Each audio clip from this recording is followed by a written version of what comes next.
You are completing 4 years at the helm of Tata Group.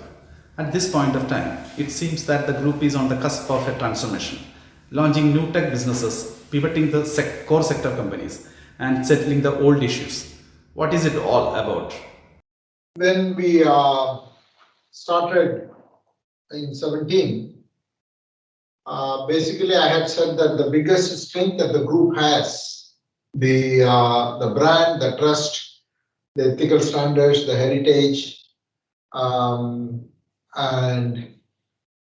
um, a very strong position uh, among people.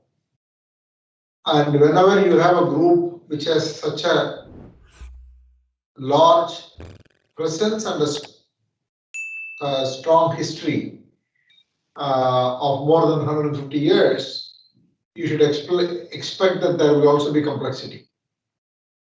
So I had suggested a approach of simplification, synergy, and scale.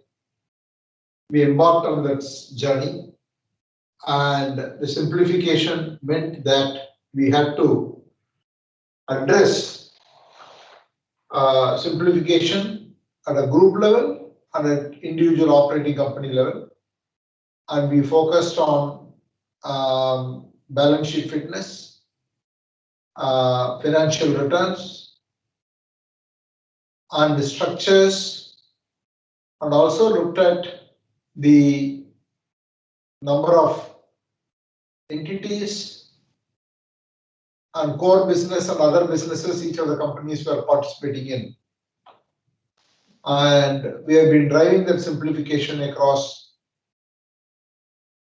all the companies. And that has resulted in a huge amount of benefit for each of the companies. And also at a group level, we looked at the group in terms of presence in 10 verticals or 10 clusters. And then we started to take a cluster specific view around these 10 clusters.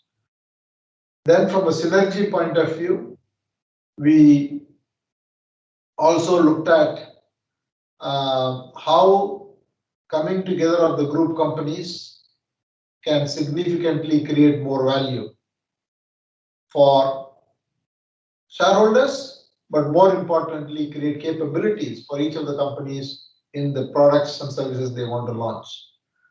Then we said we need to decide the core and then scale the core. And there are many examples. And if you take Tata Steel now has reorganized itself in terms of 4 distinct businesses. And also at the same time, it has reduced the number of subsidiaries. And it is also focusing on India because the Indian business is extremely financially attractive, and also there is a lot of demand in India because the steel consumption in India will significantly grow for over the coming decade. So we made the bold bet and then acquired a couple of businesses, both the Bhushan Steel and the Usha Martin, and those are proving to be right with the market turning and also the demand increasing. Our presence outside Europe has now become 1/3, and India has become 2/3. And also we have announced that we are trying to sell the Europe part of the business, which we are in discussion with the other party, and hopefully that will get concluded. Given that if that happens, then India will become 80% of the business with very strong operating performance and financial returns.